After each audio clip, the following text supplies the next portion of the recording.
The Holy Gospel according to St. Luke, the 16th chapter. Then Jesus said to the disciples, "There was a rich man who had a manager, and charges were brought to him that this man was squandering his property. So he summoned him and said to him, 'What is this I hear about you? Give me an accounting of your management, because you cannot be my manager any longer.' Then the manager said to himself, 'What will I do now that my master is taking the position away from me? I'm not strong enough to dig, and I am ashamed to beg. I have decided what to do, so that when I am dismissed as manager, people may welcome me into their homes.' So, summoning his master's debtors one by one, he asked the first, 'How much do you owe my master?' He answered, 100 jugs of olive oil. He said to him, 'Take your bill, sit down quickly, and make it 50. Then he asked another, 'And how much do you owe?' He replied, 100 containers of wheat. He said to him, 'Take your bill and make it 80. And his master commended the dishonest manager because he had acted shrewdly. For the children of this age are more shrewd in dealing with their own generation than are the children of light. And I tell you, make friends for yourselves by means of dishonest wealth, so that when it is gone, they may welcome you into the eternal homes.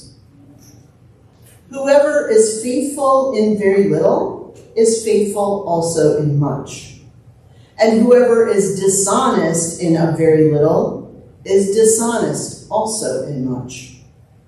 If then you have not been faithful with the dishonest wealth, who will entrust to you the true riches?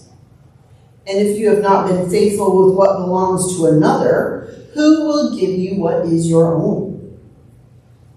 No slave can serve two masters.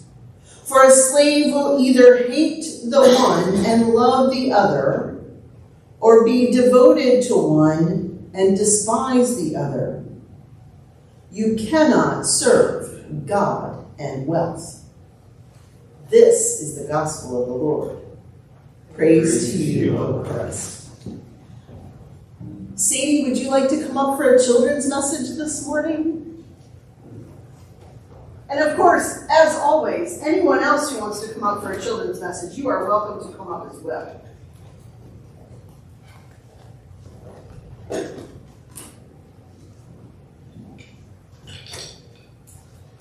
Good morning, Sadie. How are you doing? Now, I know that you listen to everything that we read, don't you? Kind of. That's better than most. So, yeah. So I was going to just remind us what we heard James read just a little bit ago out of 1 Timothy. It starts with this. First of all, then, I urge that supplications, prayers, intercessions, and thanksgiving be made for everyone, for kings and all who are in high positions, so that we may lead a quiet and peaceable life in all godliness and dignity. Now, do you know what supplications are? No. Do you know what prayers are? Yes. Do you know what intercessions are? Kind of, right? Because we have intercessory prayers. Yeah. And thanksgivings. You know what those are, right? Well, so all of these are different kinds of prayers. Supplications are when we ask for something. And intercessions are when we ask for something for somebody else. And thanksgivings, well, that's when we give thanks for things. So I was thinking, it says, I urge that supplications, prayers, intercessions, and thanksgivings be made for everyone. Okay, so here's what we're going to do. Can we have you front four, can you stand up for me? Yeah, Elma, Jeannie, yep. Okay. Now, is that everyone? No. No. So should we have everybody in behind them? Okay, everybody on this side. Can you guys stand up as you're able? If you're not, that's fine. You just stay where you are. You'll be up in spirit. Is that everyone? Not yet, right? Should we make all these guys stand up? Okay, so everybody over here, stand up as you're able. Okay, surely this is everyone. Is this everyone? Is everyone standing there? You see anyone who's maybe...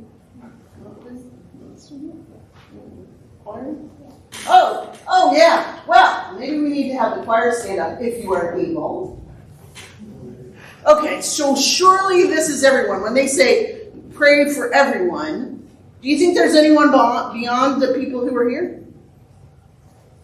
Yeah, like everybody else in the whole world, right? The folks who are online, well, maybe we'll ask them to stand. You all can stand too, so you can be standing with us. But there's everybody else, right? Woo! That's a lot to pray for everybody. You guys can sit down. Right? That's a lot to pray for. It's a big job to pray for everyone, right?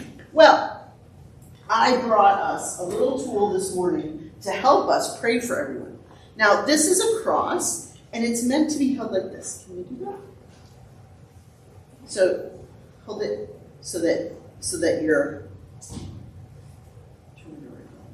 Hold it so that this finger, oh, you know what? Try holding it in this hand. There, like that. See how your fingers fit? Right? They fit right in those little grooves? But not that one. Yeah. So, I don't know. But this cross is to help us remember and to pray. Because sometimes if we just have our hands together, we might start thinking about other things, right?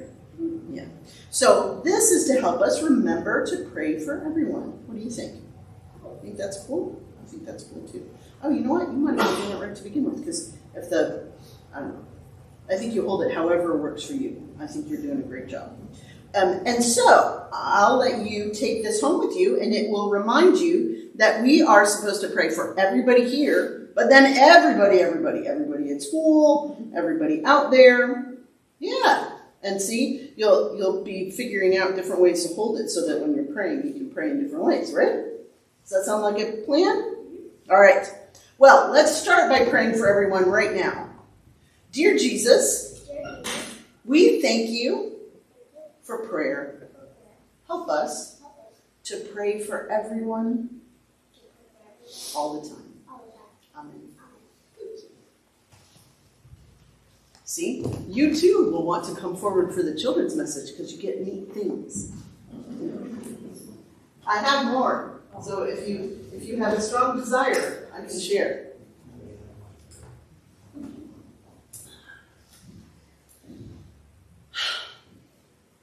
I've been feeling old this week. I have been. Because I heard that they were celebrating Farm Aid 40 this week. Farm Aid 40, the 40th anniversary of Farm Aid. And it was last night in Minneapolis. Now, you get one guess as to who might have been at the first Farm Aid. That would be me. I was in college. The first Farm Aid took place in Champaign, Illinois, back when I was in college. But I've been feeling pretty old as they've been celebrating Farm Aid 40, and my husband has not helped with that one bit. The first Farm Aid was put on because family farms were being lost. Because the family farm, which is the core of farming in the United States, was being lost. Rising costs, inconsistent weather was making farmers unable to continue in their farming. Financially, it just wasn't viable to be a family farm. And so the first Farm Aid came together to help those family farms. Because what would happen? A farmer would hold on as long as they could. So by the time they finally realized that they could no longer farm, there was nothing left. Because they were always hoping next season will be better. Does this sound familiar to anyone? I know we have farmers in here. And so by the time that a farmer finally got to the place that says, we can't do this anymore, they had nothing. And so either a big corporation would come and buy out their farm, or they might get lucky. They might get lucky, and someone who wanted to own the land and hold it until it was more valuable might buy their farm and allow them to continue to farm. But not for free.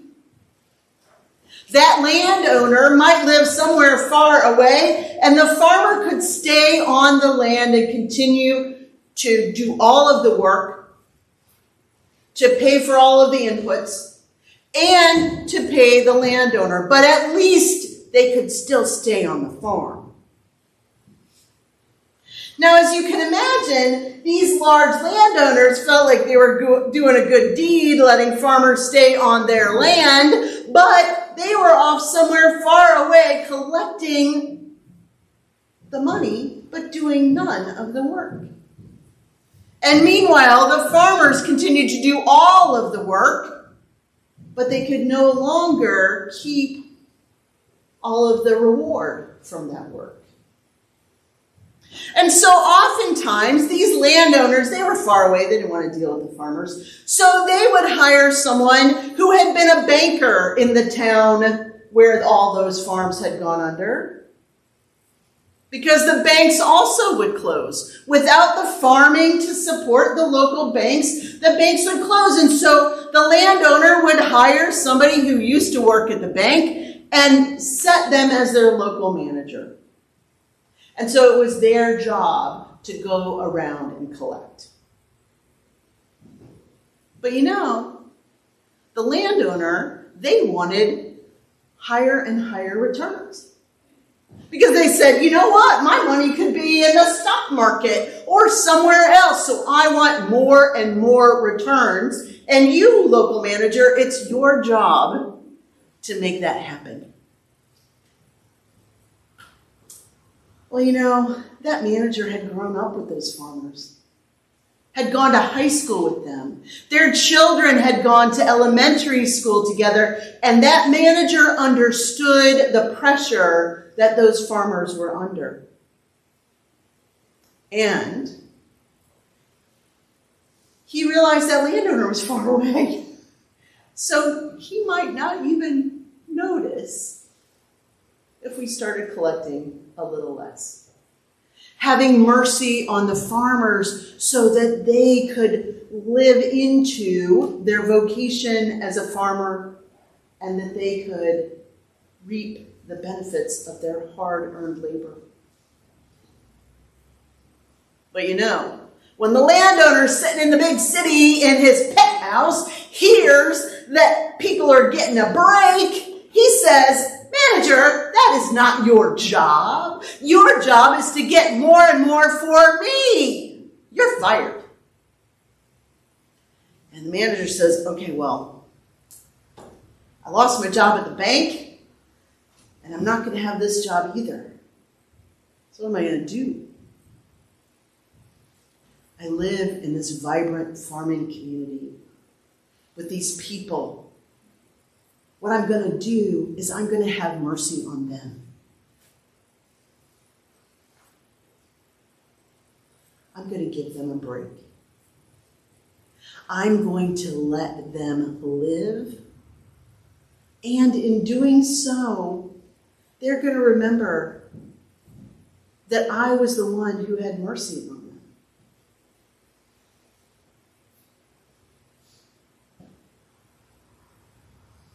Does this sound at all like the parable we read this morning?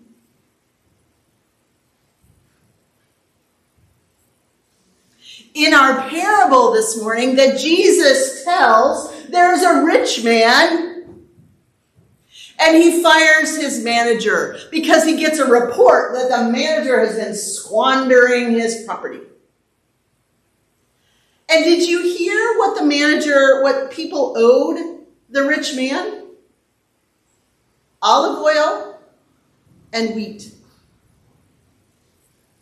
You think those folks were farmers? My guess is that those folks that the manager had to go collect from were farmers. And the rich man was a Roman who got to take over their land. Now, this parable is a really hard parable. And I realized this week that one of the things that makes it so hard is that we think that the rich man is the one who's in the right. Right? We think the rich man is the one who's in the right. And so when the manager goes and gives away what should belong to the rich man, we think, well, that's terrible. He should be collecting more for the rich man. But what if the rich man was making all of his money by taking advantage of the farmers? What if the rich man was the one who was in the wrong? And what we hear as a dishonest manager was actually the one who was in the right. That when he went and took mercy on people, it allowed them dignity and life. When he gave away someone else's riches, he was benefiting the poor. What do you think? Doesn't it sound different when you think about this story from the perspective of the farmers? And the weird thing is that after he goes out and cuts all the debt down, then his boss says, great job. So, that makes it confusing too. You think the rich man wants all his money and more, so why in the world would he tell him he did a good job? Maybe because this is a parable.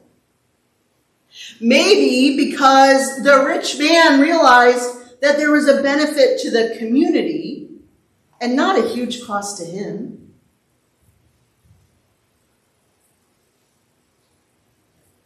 Maybe because the rich man, he got return on his investment, and he saw how the community came together with this just little bit of grace.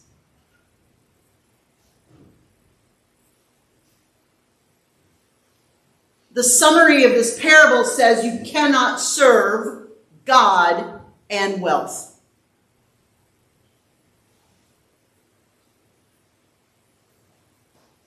What if God has entrusted us with great treasure? What if we, like the manager, are supposed to be giving it away? Because isn't that the way grace works? There is always enough. What if God entrusts us with money and time and talents and community and expects us to give it away? Because you can't serve God and wealth. If we try holding on to it, what are we serving?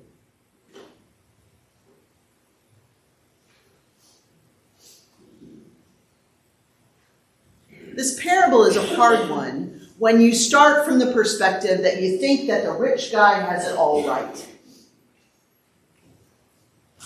But when we look at how the farmers who got grace and mercy would be able to thrive, and how the manager is creating a community of support, it looks different. So my friends, the good news is that we are entrusted with God's treasure. Each one of us, each and every one of us, is a treasure from God. And what if, like the manager in our parable, what if we give it away? What grace, mercy, and community might grow up out of that? Why not try? Because everything that we are and everything that we have is a gift from God anyway.